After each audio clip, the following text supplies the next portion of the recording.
Salut à tous, les meilleurs surnoms sportifs sont des petits bonbons qui ajoutent une touche de saveur sans prétention au sport que nous aimons tant, le basketball. Souvent affectueux, parfois moqueur, de temps en temps signe d'incompétence, n'est-ce pas Nick the Brick? Tous les nicknames en NBA ne se valent pas. Retour pêle-mêle sur différents surnoms de légendes ayant foulé par le passé les parquets de la Grande Ligue. Merci à Alexis pour son travail de recherche et d'écriture, et pensez également à mettre un pouce bleu si la vidéo vous a plu et que vous voulez que nous fassions la même chose avec les joueurs actuels. On commence par une légende, Allen Iverson, The Answer, la réponse. Mythique, ce surnom a apparemment été inventé par Jamil Blackmon, une connaissance d'enfance d'Iverson, dans l'espoir qu'Iverson soit la réponse au problème de la NBA. Blackmon a par la suite réclamé des royalties dans le cadre d'une action en justice contre Iverson, mais il a perdu son procès. Petite anecdote, son surnom était d'abord The Question lors de ses années universitaires. Mais les 76ers, les saisons précédant la draft du petit arrière, avaient été terriblement mauvais et le front office cherchait des réponses. La superstar de Georgetown était la solution parfaite pour cette équipe brisée, d'où le surnom The Answer. Le joueur a ensuite atteint le stade d'icône, hors des terrains avec son style street mais aussi sur les parquets. MVP 2001, non seulement il a porté l'équipe sur son dos, mais il l'a mené jusqu'en finale NBA pour la première fois depuis 18 ans. Malheureusement, les Lakers en face étaient prêts à en découdre. Si AI a apporté beaucoup de réponses, notamment au début de sa carrière, cette année-là, il n'a pas pu en trouver, à part lors du Game 1 remporté par Philadelphie. Place à Anthony Hardaway, désormais probablement plus connu sous le nom de Penny Hardaway. Pour commencer, sachez qu'il existe un mythe populaire sur la façon dont l'arrière a obtenu son prénom, Anthony. En effet, la croyance veut que tout cela parte d'une erreur. L'histoire raconte ainsi que lorsque le futur basketteur est venu au monde, sa mère, Faye Hardaway, a mal prononcé le nom Anthony lorsque le médecin lui a demandé le prénom de son bébé. C'est ainsi que son identité serait devenue Anthony, cocasse quand même, surtout que personne n'a rien corrigé ensuite. D'autres disent que la mère de Hardaway ne savait tout simplement pas comment épeler Anthony, ce serait donc elle qui l'aurait mal écrit sur les papiers de l'hôpital. Mais en fait, apparemment, ces deux histoires sont totalement fausses. Faye, la matriarche, a en effet déclaré dans plusieurs interviews qu'elle avait personnellement connu un Anthony lorsqu'elle était plus jeune et qu'elle était tombée amoureuse de ce prénom. Elle le trouvait à la fois beau et unique, ou alors elle se raccrochait aux branches pour ne pas assumer son erreur, on ne sait pas. Mais malgré cette histoire assez funky, parlons plutôt de son surnom, Penny, c'est pour ça que nous sommes ici. Le quadruple star en NBA, actuel entraîneur de l'équipe masculine de basketball de la fac de Memphis, a expliqué à plusieurs reprises que tout cela proviendrait de sa grand-mère. À l'époque, elle qualifiait le nouveau-né Anthony de joli bébé, pretty baby. Mais avec son accent du sud et son articulation de personne âgée, pretty dans sa bouche sonnait comme Penny. Depuis, c'est simplement resté, mais apparemment on articule mal chez les Hardaway. Julius Erving, aka Dr. J, tient lui aussi son surnom du lycée, à New York. Selon la plupart des infos, tout cela viendrait à la base d'un délire entre potes. Julius avait un ami qu'il appelait le professeur, et en retour, celui-ci le nommait le docteur. Rien de fou, quoi. Mais ce qui est dingue, c'est à quel point c'est resté, notamment à la fac, dans le Massachusetts. L'ailier attaquait le panier avec une précision tellement chirurgicale que ce nickname paraissait juste parfait. Sauf que lors de son arrivée en ABA, d'autres surnoms lui ont été donnés, notamment par les journalistes, comme The Claw ou Black Moses. Julius a donc mis les choses au clair dans une interview, annonçant à tout le monde qu'il n'avait qu'un seul surnom qu'il validait, Dr. J. Cette appellation est complètement restée dans la légende de la NBA. Sachez d'ailleurs que Doc Rivers, qui à la base se nommait Glenn Rivers, doit de base son surnom à sa science du jeu. Ceci dit, il ne s'est jamais privé de dire que le vrai Doc, ce n'était pas lui, c'était Julius Erving. Dans les surnoms complètement épiques aussi, il y a celui de Earvin Magic Johnson. Le nickname est d'ailleurs tellement ancré que beaucoup ne connaissent même pas le vrai prénom de l'ancienne superstar des Los Angeles Lakers. Là, l'histoire est simple, avec ses qualités de passeur du commun et sa façon de jouer avec la balle, le meneur avait juste un côté prestidigitateur. En balançant des caviars sans même regarder la cible, Magic était tout simplement le roi de l'illusion, et au final, ce surnom qui lui a été attribué à l'âge de 15 ans par un journaliste paraissait complètement logique. Lors de l'interview d'après-match lors duquel il avait compilé 31 points, 16 rebonds et 16 passes, le meneur a tout de suite validé, et avec un grand sourire, son nouveau surnom. Tant que nous sommes dans les joueurs des Lakers, évoquons Kobe Bryant, le Black Mamba. Ce qui est assez original dans cette histoire, c'est que pour une fois, le surnom est venu de l'arrière, qui lui-même a commencé à s'appeler comme ça. Après la sortie de Kill Bill de Tarantino en 2003, Kobe fut visiblement atteint d'une révélation. Oui, les cinéphiles le savent, Beatrix Kiddo, l'héroïne jouée par Uma Thurman, possédait elle-même ce nom de code dans le film. Le Black Mamba correspondait à son alter ego qui n'avait Dieu que pour le sang et la vengeance. Au vu du caractère de Kobe,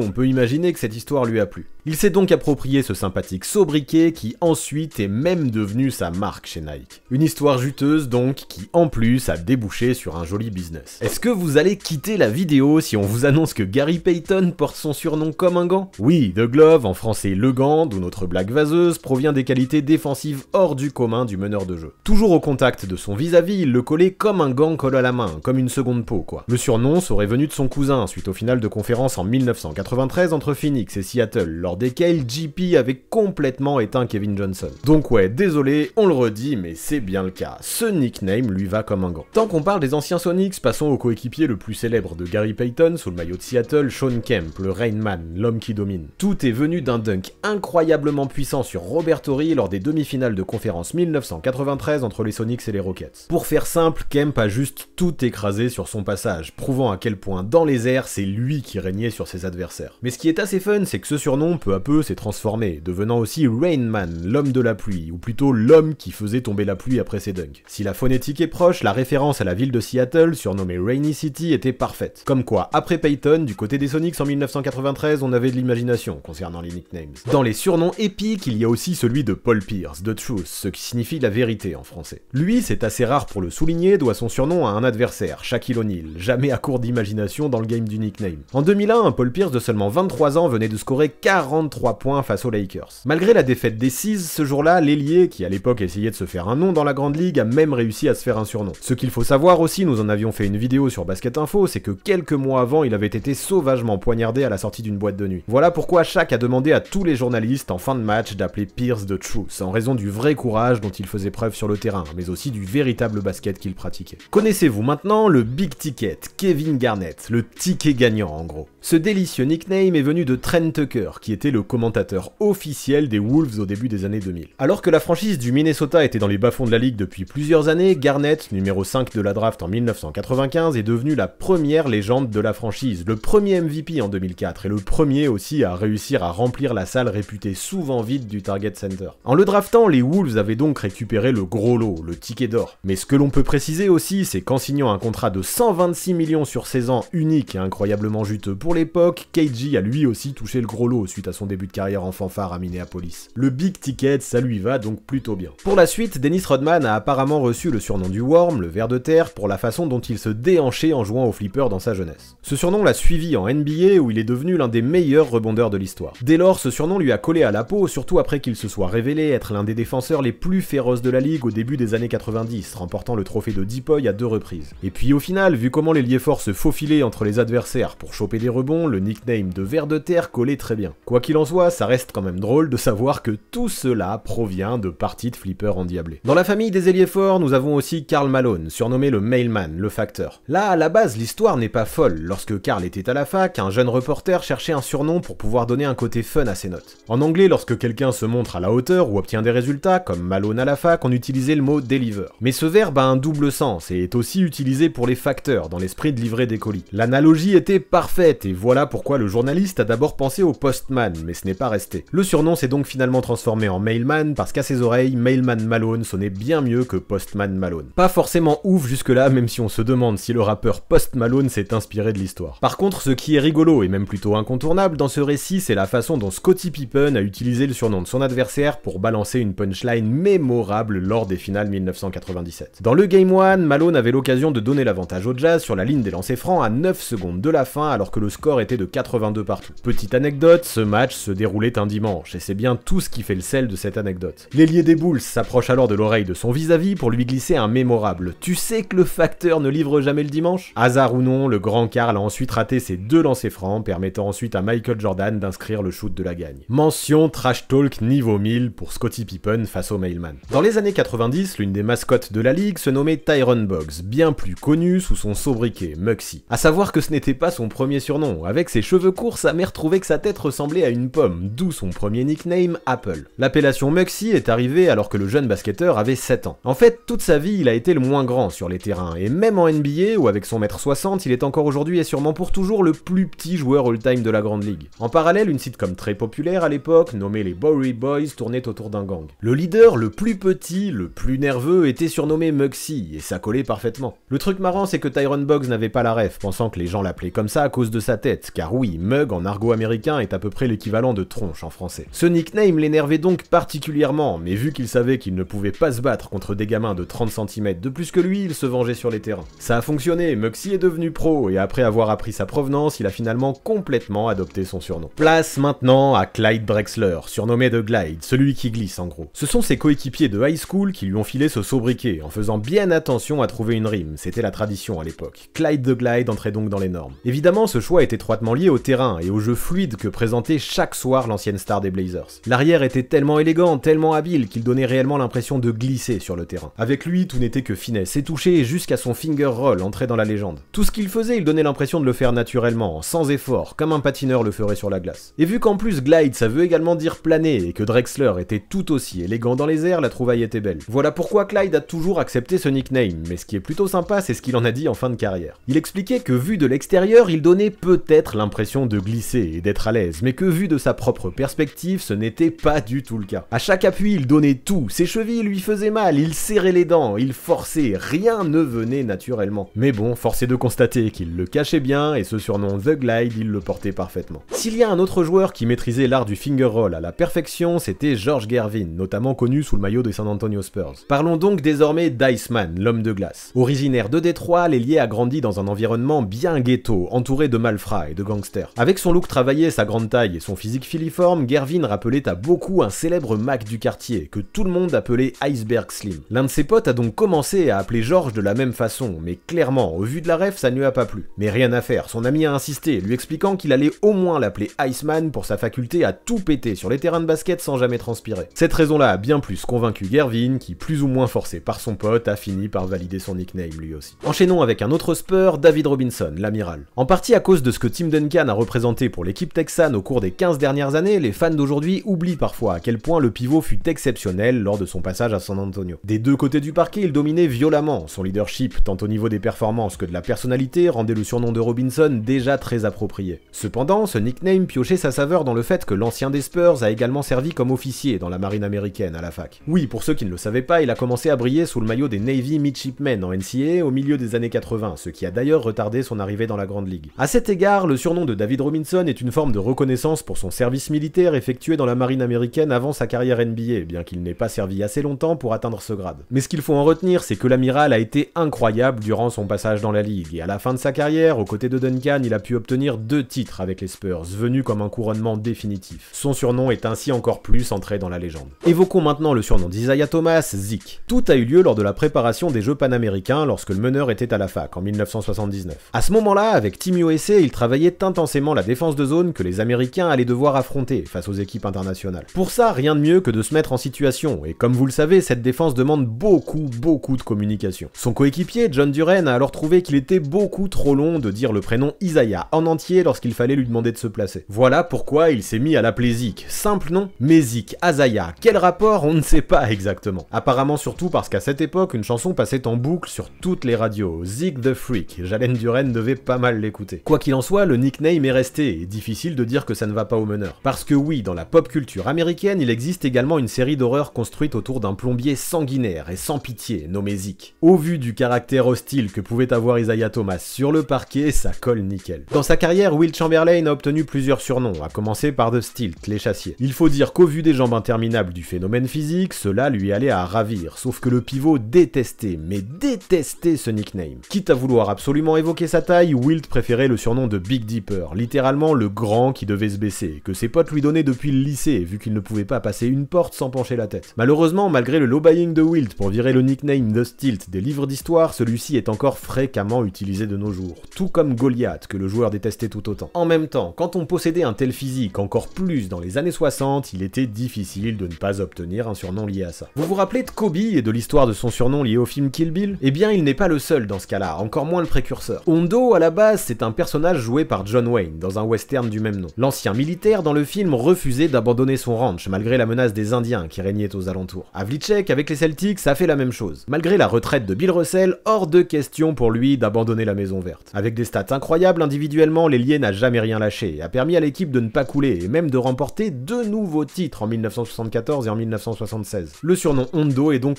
amplement mérité pour le numéro 17 historique des Seas. Et tiens, tant qu'on est dans l'ambiance Cowboys, terminons avec l'un des surnoms les plus légendaires de l'histoire de la NBA, celui de Pistol Pete Maravich. Déjà, Pistol Pete, ça parle forcément aux amateurs de western, ou même de la bande dessinée Lucky Luke. Il s'agissait d'un brigand gaucher qui jamais n'hésitait à sortir les flingues pour braquer banque ou diligence. Pete Maravich, de son côté, était tout simplement l'un des scoreurs les plus giftés de l'histoire, restant même aujourd'hui le meilleur scoreur all-time en NCAA. Par contre, dans sa mécanique de tir, il avait une particularité, celle de shooter de côté, en faisant partir la balle de sa hanche, comme s'il dégainait un revolver. L'arrière a d'ailleurs tellement apprécié validé ce surnom qu'il a même obtenu l'autorisation de l'inscrire derrière son maillot pour certains matchs spécifiques en NBA. Quoi qu'il en soit, il n'y a pas de doute, avec sa saison 1976-1977 à plus de 31 points inscrits en moyenne par rencontre, Pistol Pete, tout comme le cowboy de l'époque, était toujours prêt à dégainer.